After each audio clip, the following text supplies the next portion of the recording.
Rabbitohs Radio Podcast, the number one source for everything South Sydney Rabbitohs.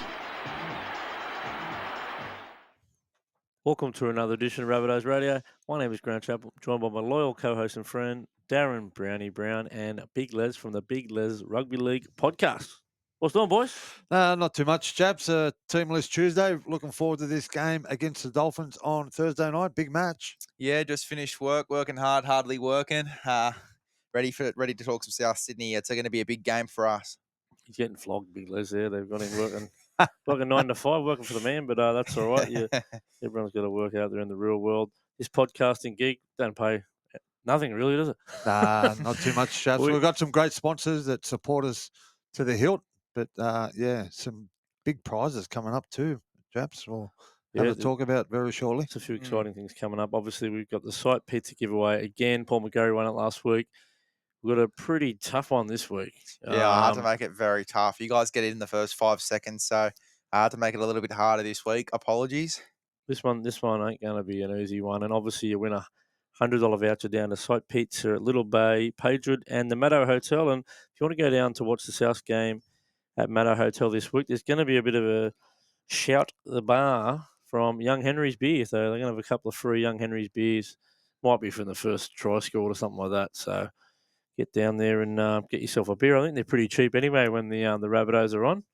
I'll tell you what, that is a great beer. It certainly is. And, well done to the Young Henrys. They do a great job. They're doing that with a number of different pubs around the area, especially on the away games. So, get down to the Maddo Hotel and you can also have a site pizza down there while you're there. Nice and local. I'll be pounding a few Young Henrys. I'll tell you that for free. I love a Young Henrys. And responsibly. We've got a little sneak peek. We haven't got it up and running yet, but we've got a competition coming up for the Rabbitohs game. I think it's the 3rd of August, is it, Brownie? At Shark Park. Quest Apartments at Woolooware are giving away a night's accommodation for that Rabbitohs game. And we're going to chuck in a couple of South tickets to the game, or tickets to the actual game, and a bit of that product behind us here from Daryl Lease. So just still working on that one, but just a little sneak peek. So especially you people from out of town want to come down for a Rabbitohs game, great opportunity. It will cost you absolutely nothing. How about that? Yeah, similar. There will be some terms and conditions. We will be running it through our Instagram page, so make sure you keep your eye on that. Probably go up around Sunday. It'll run for 2 weeks. We will draw it within plenty of time. It'll be a night's accommodation, like Chap said, at that Quest Apartments there at Woolooware, located at the southern end of the ground. Now, look, I haven't been out there for quite some time, but there's a lot of development going on out there, and it's a wonderful apartment block there right at the southern end. You can't actually see the ground from the apartment, but hey, it's just a short stroll away. But if you wanted to rent one of the apartments for the night or for the week, you can actually rent an apartment that overlooks the game. You're practically on it. So they do a great job down there at Quest Apartments, and we're looking forward to building a relationship with those guys down there. Now, we've got the big game this week. It is Team List Tuesday, Thursday night, 7:50 at KO Stadium at Redcliffe. Now, I haven't been to this stadium, boys. Any of you been to that one? No, never been to KO Stadium. Haven't actually been to Redcliffe. So, look, the turf looks good. They always put on a good show there at KO Stadium. Haven't actually seen KO Stadium in the night, though. They usually schedule the Saturday day games for KO Stadium. So, that's going to be an interesting one. It's sold out 3 weeks ago. Yeah, wow. There you go. They're mad for the Bunnies up that way. Jye's potential last game of the season too. Big one. Yeah, I'm looking forward to seeing how that one pans out. Look, no surprises in that 1 to 17 lineup. Jye Gray comes in for the injured Latrell Mitchell, and Cam Murray comes out for Origin recall, and bloody Liam LeBlanc, the big fella, is back. It's like a Mack truck, Brownie. Yeah, it certainly does. He had a great debut, didn't he, a couple of weeks ago, and he's got another opportunity with Cameron Murray on State of Origin duties. But like you just said, chaps, no real surprises. Jye Gray comes in at fullback to cover for the injured Latrell Mitchell, and the person we just spoke about, Liam LeBlanc, gets another opportunity for game number 2 of his career. And really looking forward to that up there at KO Stadium. What do you like about Liam LeBlanc on debut? Big Les? Yeah, look, I mean, just got very involved early. Obviously, had some great touches too, had a few good runs, and then just defensively, always in the defensive space as well. He's just effort on effort. We sort of spoke about it. I didn't know too much about him before he debuted. You guys were speaking heavily on his effort plays, and we saw that in his debut. So keen to see it again here. He's a middle forward there. He's not the big middle forward. He's a small middle forward who his technique and defence is outstanding. That first up contact in a couple of those tackles the other week, that you won't forget them in a hurry. He's someone that I think he's got a future at the club. I know he's signed till next year. I'm hoping the club's working on signing him to a longer deal once they get a little bit more exposure into first grade. But he's done a great job. A bloke who had no luck with his heart complications earlier in the year. He's got a great family. He's one of his brothers there. I met him the other day. He's playing for the Wombats too, your club. Oh, there you go. There's a Wombat in the family, mate. Now they live down at Coogee. If he didn't get selected for this game, they would have been able to walk down the road and watch him play at Coogee Oval. Well, that's not to be. So the family have to trip up there to Redcliffe and watch him go around. And he's a highly touted kid out of southeast Queensland there. I believe the Dogs were heavily chasing him when South happened to were lucky enough to get his signature. So a very exciting future, Liam LeBlanc. Yeah, had a couple of tough years with injuries, like you just mentioned, chaps. But speaking of the middle forwards, and we've been talking about the middle forwards over the last couple of weeks on this particular show, the size of the middle forwards has changed in today's game. You don't need to be that big bopper anymore, even though we've got a big one in Tom Burgess, and we're probably going to miss him when he leaves at the end of the season. The body type and the style of front rower or middle forward that you need these days has certainly changed, and that really suits Liam LeBlanc the way he played. He come on the other day, he come on and gave plenty of energy, and that's what you want from your bench players. You want them to come on with energy and change the pace of the game somewhat, and I'm really looking forward to watching his next opportunity on Saturday night. Yeah, totally. And in saying that as well, like, I mean, we've got plenty of size around Sorry, him. Thursday night. Thursday night. Plenty of size around him as well. We've been speaking heavily about these two, Davey Mawali and Keon Kalon-Watangi.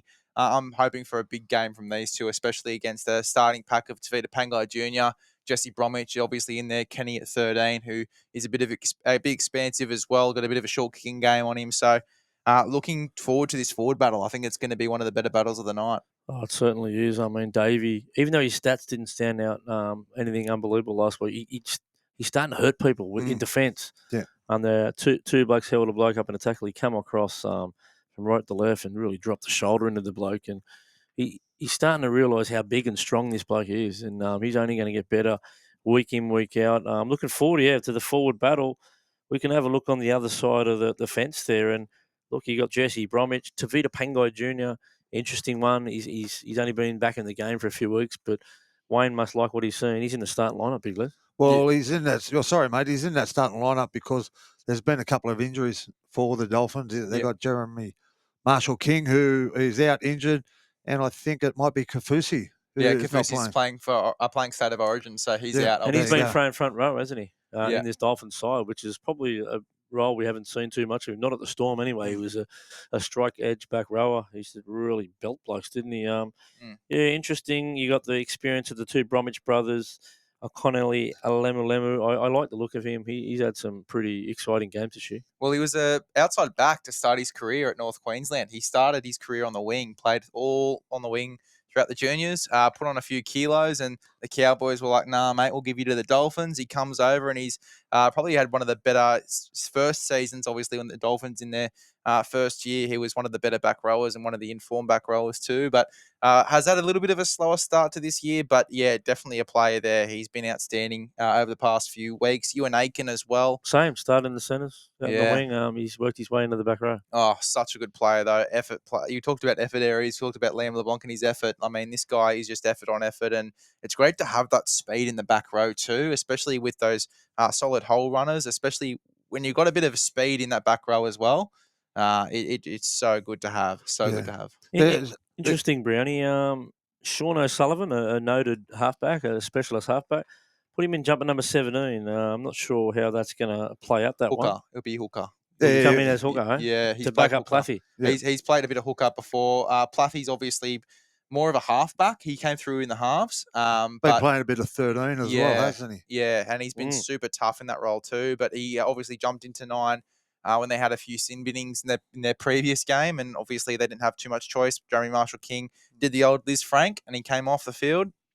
So yeah, look, I mean, Plath, I'm keen to see how he goes at 9, but yeah, we sure know Sullivan's played 9 before for the Dolphins at the start of the year, I believe. He came off the bench, played a bit of 9 as well. So I think that he will play hooker off the bench. I think that's where he'll come on. Yeah, the field. they've got a couple of injuries similar to us, and a couple of players on state of origin duty, but they still field a strong side. They've got very good depth in their squad, haven't they?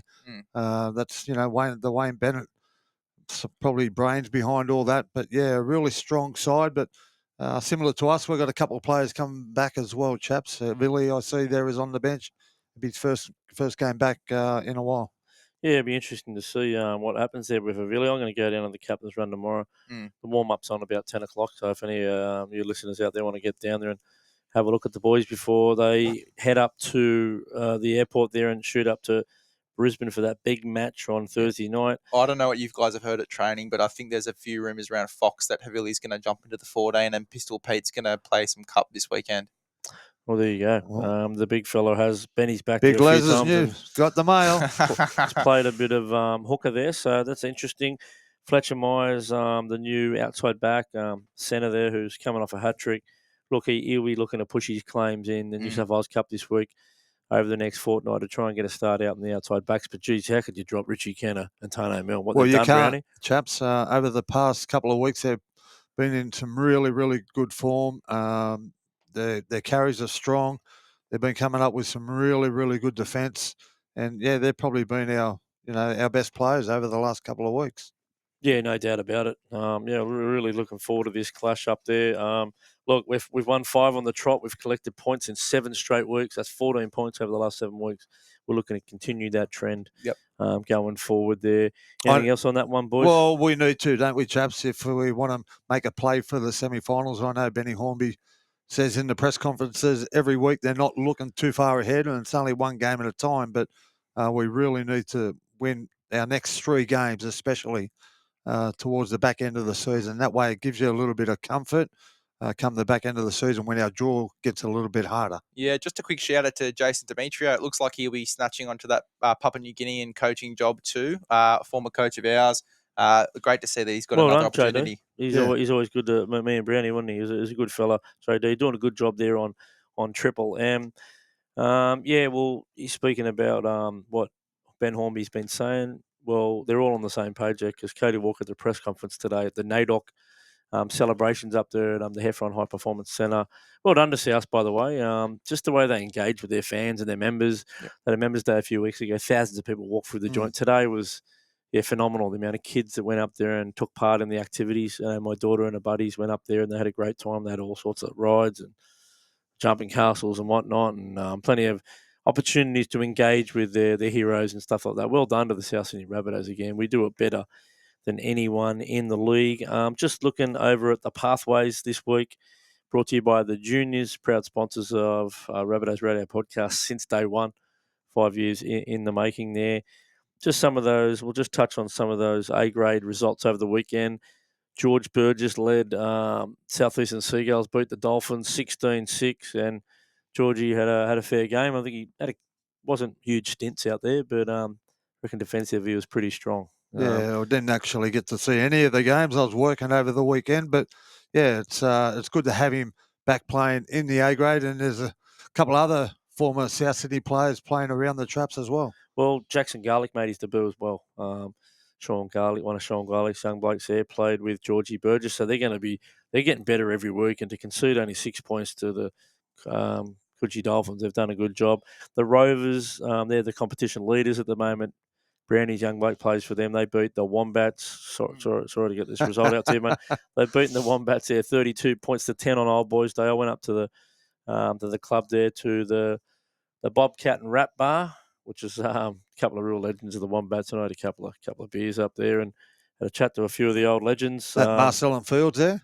Marcel and Fields, yep. It was, it wasn't a result for the guys. And also the sneaky old wily veterans of the Maddo Tigers, 10-8 win over the Cots. So not a bad little win there. And unfortunately, some bad news for the Redfern All Blacks. They've withdrawn from the season. They just couldn't get enough players, and there's a few things going on in the background. So they unfortunately, got the 7 teams there. But well done to all those. It's a shame because they won the premiership last year under Wes Patton. He did a tremendous job pulling the club together.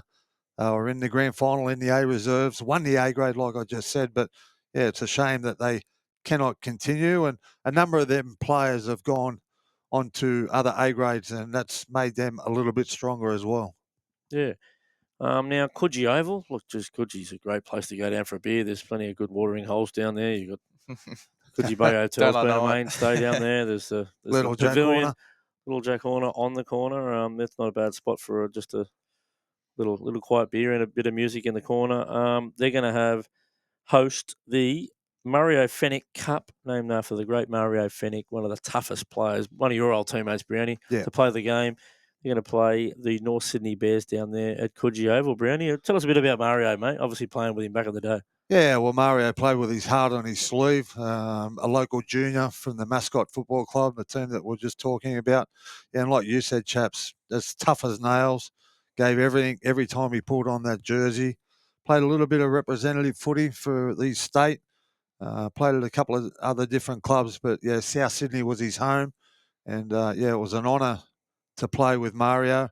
He was playing hooker back in the day and moved himself throughout the front row and in the back row. So he's very versatile. But yeah, just a wonderful player and a great fella as well. Yeah. Yep. Tough as nails, Mario. Yeah. So I'm going to be lucky enough to be calling that one on New South Wales Rugby League with the great Sully. He's a good call. He'll look after me down there, I'm sure. I went to last year's fixture down here as well. It was very good. They had a few games on just across all the grades. I think the Flegg was on there last year as well. They played the Roosters, didn't they? Yeah. That was a good game, yeah. So it's a grand final replay too. We played the Bears in the grand final last year there. We're probably not where we'd like to be.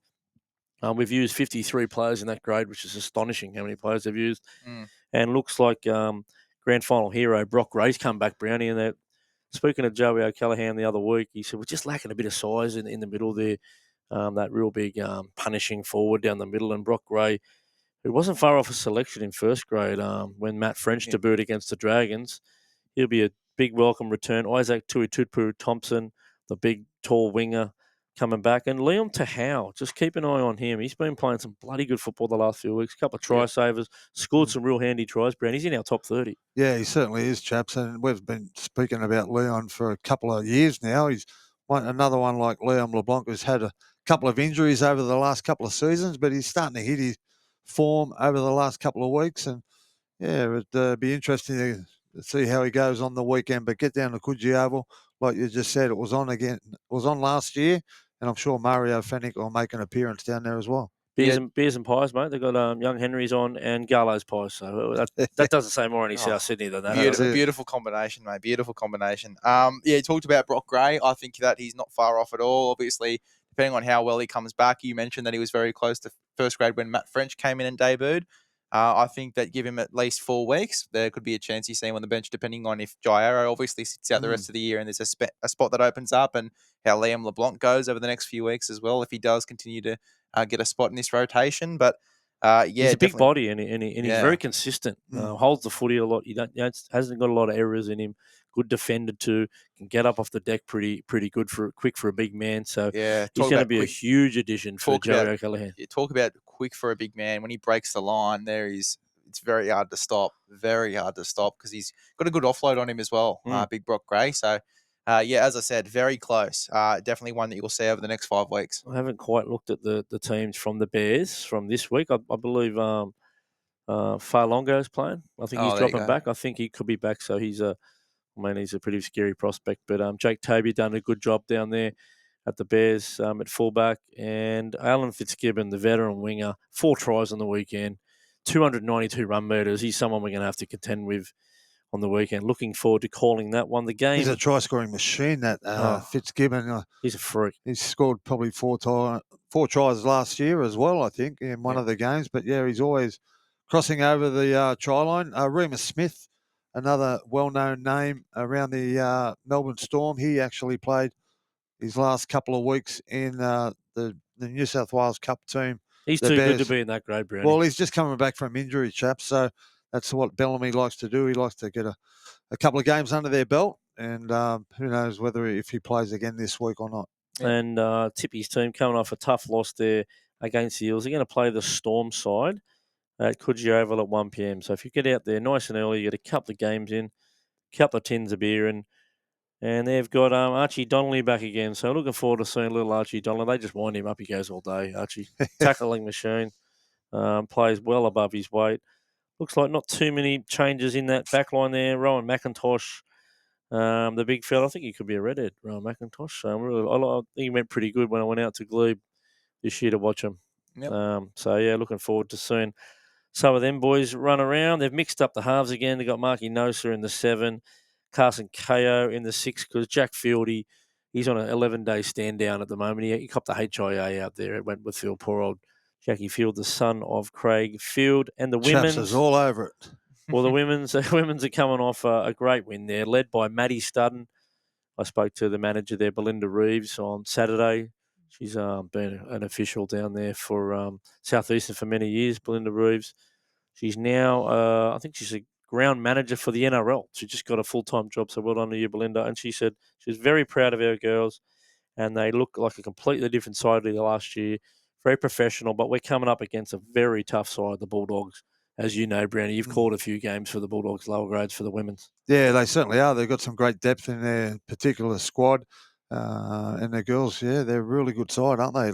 Well, last year they were. I don't know how they're going this year. Don't know if they won last week They or had a not. massive win last week. Did they? Dogs, Well, there you go. So, yeah, they're a good squad, the Bulldogs. And it's out there at the New South Wales Centre of Excellence at Homebush. Yep. We're playing on, they do have a sneaky Monday night game in the Harvey Norman. So we're the 7 o'clock game out there at Homebush. If you're in that area, go down and get behind our girls because they bloody deserve it. Maddie Studden. We've talked about Michaela Langer. She made her debut last week. Well done, young Michaela and all those girls' teams. And Origin teams drop, boys. Yeah, big news. Obviously, Mitch Barnett taking the spot over Hamole on the bench. I like it. I think that you will go back and watch that game. A lot of people have said it now, so I won't try and repeat what everyone else is saying. But, Hamole came on, played through the middle anyway, and didn't get too many minutes. I think he came on, we scored 2 tries, and he came straight off. Like, it was a 15-minute stint, very quick. They sort of played him in the middle, then moved him to right, and moved Liam Martin into the middle, and then moved Liam Martin back, and then obviously took Kamole off. So, Geez, I could understand if we got beat, but he must be disappointed after getting dropped from a winning side. He only got 18 minutes. Yeah, I know, but Yeah. still to be dropped from a winning team. But you know what? I think that he's an Origin player. I just think that if he plays Origin, he's got to start. I don't think he's a guy that comes off the bench. And I think that Mitch Barnett is going to suit our bench rotation a lot better. He's going to come on and have a lot more impact. He's a genuine middle that can play a little bit of edge as well if they want to put him out there. He can cover in a bunch of positions, and having that versatility in Origin's always fantastic. So I think that Barnett's going to do a great job. I mean, you look at his performance for the Warriors against the Dogs, 256 metres, 7 tackle busts, 100 post-contact metres, had 50 tackles there in the middle with only, I think, 1 or 2 missed. Like, wow. It was an unbelievable performance. Like, so he had an off day. Yeah, pretty off day. And another change, shocker. boys. Bradman Best obviously takes the place of Latrell Mitchell. Now, Bradman's been in some really good form, but was Suwali available? Can you tell me that?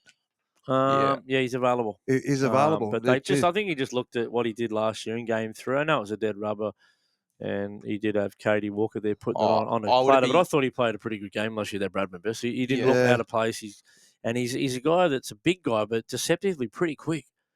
Once he winds up, he's hard to stop. Yeah, look, he's the sort of guy that could take an intercept and it'll be put the glasses down. He had Suwali in camp in game 2. I seen him in the dressing room, so he was in and around the boys. He knows the system. Personally, I probably would have went with Suwali, another big body, even though he didn't get much game time in game 1. I think it might have been a left and right thing, but didn't they have Suwali playing right centre? They did. Crichton left centre first game. Yeah. I think Crichton's in his right position. Maybe they don't like Joey on the left-hand side. Yeah, well, maybe. Yeah. I think and Bradman Best is a genuine left centre. He is. But I think that Suwali hasn't played much football over the past few weeks. He hasn't played 6 games in a row. Yeah, he's an athlete, mate. Yeah.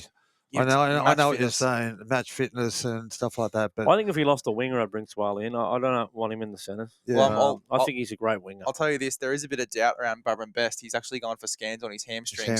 And well, they've Burton in, haven't they? Yeah, it looks like they So- brought Burton in. Hamole's actually in the extended squad. If you look at the on the team list there, he's at 19th man, so he'll still be there training with the boys. He actually got called by Madge and said to Madge, even though Madge told him, mate, look, mate, probably not going to pick you in the side this week. He goes, I'm still going to come down and train with the boys. And he said, bloody oath, mate, you're in the squad. Well done. Yeah, he's in the extended squad there. Luke Keary's still there. I'm It would have still been scratching my head about this Luke Keary. He's been jumping number 20 for 3 games in a row. I don't understand. Look, he's retiring. I can get it now. He's been there from game one. You know, Is he there for opposed sessions to pretend he's Cherry Evans or something? I don't know. I mean, it's Might What are we be. doing? with Luke Keary, you get experience, and I get it. Like, he's been there from game one. He's got in there from game two. Obviously, you got to pick him for game three. It makes quite a bit of sense, but I think it would have been a good opportunity to give a young guy a crack in Isaiah Katoa just to get him used to that squad. I mean, you look at the Queensland extended bench, Trent Liero, the 22, 23-year-old, is the 18th man. Yeah. So, yeah, look, I mean, it would have been a good opportunity to give some young guys a crack, but I can see why Luke Keary's in there. And on the Queensland side of things, they had to make a few forced changes with Murray Tuolangi injured, and obviously it was Valentine Holmes. He was a little bit out of form. They wanted to just plug that hole there. Yeah. So Dan Gagai comes in for him, and Selwyn Cobbo on the wing. Couple of good ins there. We know what Dan Gagai's like at Origin level. Brownie. Yeah. He leaves no stone unturned. He's a beast. Yeah, no, he goes to another level, Gags, doesn't he? And he's been doing it for so long, and I'm sure it'll be no different next Wednesday night up there at Suncorp. Like you said, it's a different beast going up there. And Selwyn Cobbo, I think he'll be in for a big game as well. We called for Selwyn to come into the side early on in the selection process, and he's been selected. So, yeah, Selwyn and Gags are 2 big ins. It looks like they've moved Valentine Holmes off that right edge to defending the left. So he's going to go to the left with Hammer. And it looks like Dane Gagai and Cobbo will be together on the right, which scares the living daylights out of me. That combo. I like Ponga on the bench as well. I like Valentine Holmes on the wing too. I think he's a better player on the wing than he is in the centres. And their starting lineup has changed. They've actually had to make a bloody lot of changes here. Like Kurt Capewell, who was a question mark on his selection in the first place in game 2. He comes into the starting lineup. He's coming in on no form, which doesn't mean anything to Queenslanders. They just, let's go back to Gary Larson. He wasn't much of a club footy player. He was an outstanding Origin player. Yeah. He'd come in cold as a spud and still do the job. Well, they all Harry do, don't Grant they? under an injury cloud. Sternum. Reid Marnie is in there in the extended bench. It looks like if bit of cover. Harry Grant's out, Reid Marnie will come in. And Reid Marnie, far out, he's been in a bit of form of late. He certainly has. He's a niggler too, isn't he? He suits Origin. Pest. Absolute John West. They should bring back the punch rule for Origin just so we can punch Reid Marnie. Someone will punch him in the head in there. He's had a couple of pen and inks over the last couple of weeks. He gets under the players' noses, but he's doing a good job for his club, and it works for them. So, but he's, like you said, Les, he's in some really, really good form at the moment. But the Bulldogs are running red hot as well. Yeah, they're playing well. There's one selection we haven't spoken about. Kalen Ponga, number 17, comes in. One of the best athletes in the game, one of the best movers. The way he can contort his body to get around defenders and step and weave. And look, he is just a match winner, and he scares me on the bench, I've got to say that. Yeah, it certainly is, chaps. I just mentioned it before that I like the selection of Kalen Ponga. He'll probably come on to the field and probably won't even play fullback. He'll play in the middle somewhere, similar to what happens when Damien Cook gets replaced, or they just move him into the 13 role, and expect Kalen Ponga to be on there when Reece Walsh is still on the field. Well, funny enough, KP debuted in Origin and Billy Slater was still the fullback at that stage as well. So I think he might have debuted at 13. He come on as a 13. So I imagine you'll see him in that sort of role. You sort of a little bit, like if he does come in the front line, does it concern you a bit with his concussion history, him defending in that front line? Oh, look, you can't be worried about that at that level. You know what I mean? That probably is a concern. But yeah, look, that's where he's probably going to play. Yeah. So he's going to have to adjust to it. Yeah. I'm keen to see how he goes. And yeah, as you guys said, like it's so crazy, like what he can do. And we saw on the weekend for Newcastle, like coming back from a Liz Frank, we've brought it up a few times on the podcast, but obviously it's become quite a popular injury. Popular injury at the moment. A few players are catching it like it's contagious, but to see Kalen Ponga come back that way, especially after something so severe. I mean, a minor one is like at least 2 to 3, maybe even 4 months. a major one is nearly a year. So for him to come back in that sort of way, like there was no sort of question around. There's no rust at watching him all, was play. there? Yeah, He was outstanding. you just couldn't tell that he'd been out for that long. Like 250 meters again, just a blinder of a performance. And one moment in that game where you just watching vintage Callum Ponga.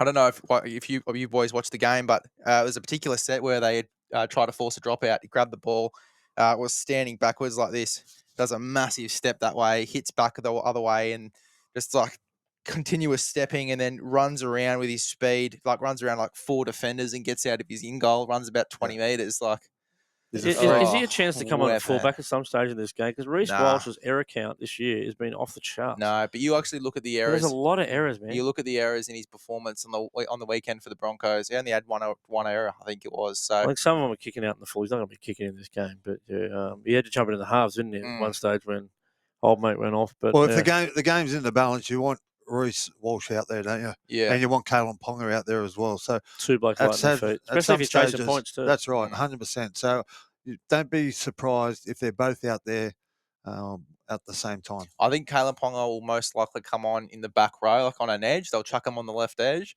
and he'll just defend there, and then obviously come in through the middle and just be a second 5'8" and play that sort of role. That's where I think that he'll come on. I don't think Kurt Capewell's getting many minutes. I think that he'll get absolutely dominated in this game. And then, look, I love Kurt Capewell, and he's performed very well in Origin in the past, but look at the game we just watched in Game 2. He got absolutely dominated by Critter. Obviously by Martin as well. Martin's he's an animal, mate. He's an animal. I can't wait to see this bloke go again. Yeah. Him and Crichton are the most dominant second rowers I've seen for New South Wales in 30 years. They're animals. And there's got to be a vendetta against Dave Fafita. I mean, we're just reading some of the quotes from the press conference, like, I didn't pick him because he was underperforming and undercooked in the preseason and didn't start the season well. Well, what about the form over the past, 8 weeks that we've seen from Dave playing Fafita? some good football, mate. The Titans they're rolling too. He should have been picked in Game 1. We're talking about him not getting picked again in Game 3. He must have some sort of issues against him for him not to even get a look in, not even on an extended bench or anything. So it's got to be an attitude thing that maybe he's had him in the past and he wasn't happy with the way he carried on in Origin camp, and has happened to a few players in the past. Because he's a big game player and he can win your games just on the back of some of his carries, and they really need him in that particular team. But look, going up to Suncorp, it's going to be a tough ask for the Blues. They haven't done it for many, many years, but good luck to the boys when they go up there, and we'll be cheering you on. Yeah, 100%. I'm so keen for this game. I think it's going to be a lot more even. I still think, though, if we perform like we did in Game 2, we'll win the game, 100%. Yeah, I've still got a New South Wales 13-plus victory on Queensland soil, and stuff you, Queensland. Go the Blues. That might be about it for another edition of Rabbitohs Radio Podcast. Up the mighty Rabbitohs. Up the Bunnies. Up the Rabbitohs.